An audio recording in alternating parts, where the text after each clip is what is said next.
We need to ensure stocks are managed. We need to ensure that ecosystems are conserved. Finally, we need to give priority to the small scale and subsistence fishers because so many livelihoods depends on them. Hello, this is the Weekly Tradecast, a podcast brought to you by UNCTAD, the UN's trade and development body. I'm Sarah Toms. We're exploring how major events are shaping trade and development and how that affects billions of people around the world. This week, we're looking at how we can fight climate change by cutting the carbon emissions of our fisheries. The fishing industry is a vital source of food, and it provides work, directly or indirectly, for 1 in every 13 people on the planet.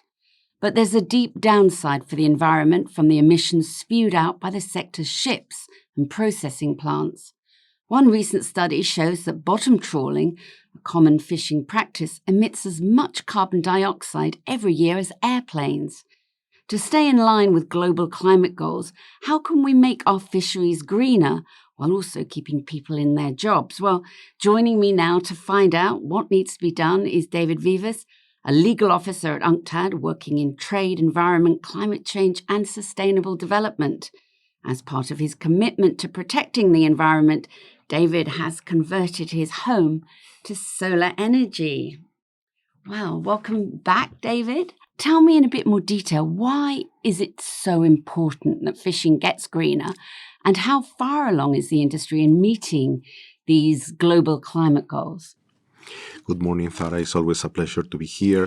I think it's important for everybody to realize that to achieve net zero emissions by mid-century or the third quarter of the century, if possible, will imply efforts by all sectors. Net zero is very much linked to achieving the Paris goal of keeping global warming below 2 degrees Celsius pre-industrial levels. So why fisheries? Because this sector relies heavily on fossil fuels.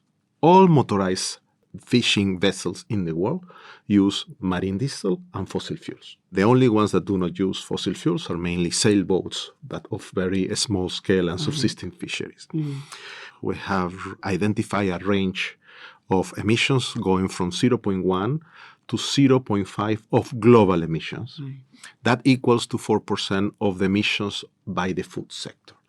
While this doesn't seem huge, it's an important sector in terms of food security. It's a sector that generates food, especially animal protein, mainly consumed by small island development states. It's an important generator of jobs. There are more than 40 million people engaged in the fishery sector and aquacultural sector, so it's very much linked to livelihood. Finally, the fishing sector is sensitive in terms of sustainability in 2 levels. One, emissions, but the other is health of fish stocks and ecosystems. On the latter, we're not doing very well. 34% of all stocks are below sustainability levels or depleted, depending on how you want to call them. So we have to do big efforts in achieving sustainability in this sector. So it's a sector that needs to set a plan for energy transition and reduction of emissions. There is no such a plan globally. There is not a target for emissions reduction in the fishery sector. You find it in the maritime transport, you find it in tourism, but you don't have it in the fishery sector. What are the biggest challenges then with decarbonising the industry? It's not going to be an easy transition. So we have challenges at 3 levels. The most important one is that technologies need for net zero are not mature, are not there yet. In other sectors, we have it, like with renewable solar energy or wind. But in the case of fisheries, we're talking about vessels that move and have an activity offshore, sometimes very far away from port, so they need autonomy, they need reliability. The closest technologies that can help us in the transition, not net zero yet, are 2 mainly energy efficient measures that are basically engines that consume less fuels, that emit less, smart fishing methods, vessel design, etc. That's already happening, especially in the industrial fishing sector. The second level will be the use of alternative fuels that can be used in vessels without retrofit or very low retrofit. And these are mainly 4th generation of biofuels, biogas, and natural gas. The third group includes hybrid engines, and there are only 1 prototype of a small fishing vessel in Norway doing coastal fishing, so it's very early. The other 2 that are very important are green hydrogen and green ammonia. The two are very far away. There is no vessel on green hydrogen yet, and there is only one test vessel prototype of green ammonia for a tug vessel, not a fishing vessel. And green ammonia can have significant safety issues because ammonia is toxic. And finally, there is the all energy sources, perhaps the most important, wind propulsion. That was the way that we used for maritime transport for almost the entire history.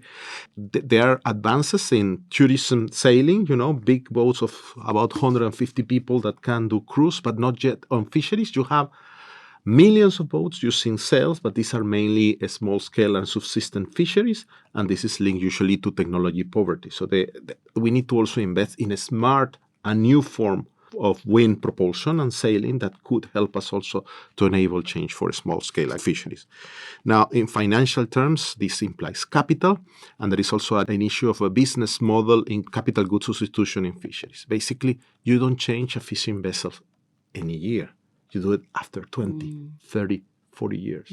When the vessel is not in condition to continue working, so we need to create the incentives in public and private sector to enable this transition as some vessels get older. So we start substituting them one by one with the latest technology.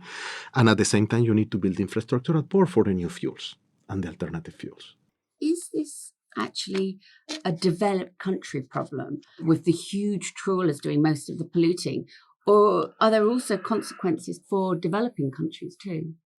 No, I think it's a problem for both developed and developing countries. The largest fishing fleets are found in Asia and in Europe. So those are the regions that will have to do the biggest efforts. Also, they do the lion's share of the fishing in terms of catch and also of consumption. Those are the regions that consume more fish. When we're talking about sustainability objectives, I think we need to understand that this is a complex equation.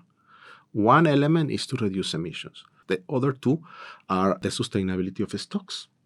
And the number three is the conservation and restoration of marine ecosystems. If the three don't go together, you will have suboptimal results.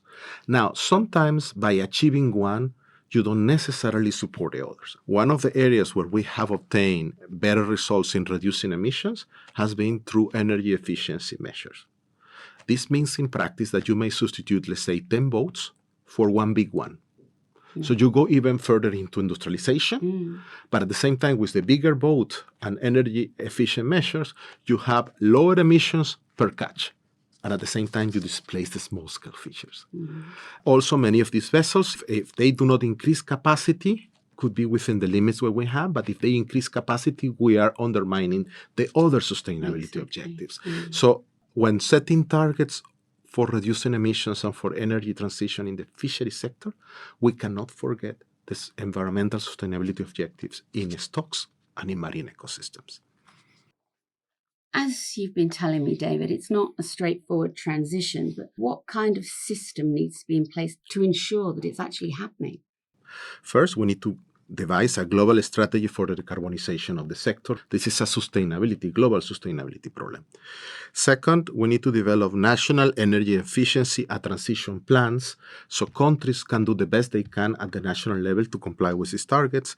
We need to invest more in energy efficiency, but especially in research and development for alternative fuels, alternative engines, and alternative vessels that we don't have today. We cannot create increasing capacity of the fishery sector. We need to ensure stocks are managed. We need to ensure that ecosystems are conserved. We need to be coherent. Finally, we need to give priority to the small scale, to the artisanal and subsistence fishers, because so many livelihoods depends on them.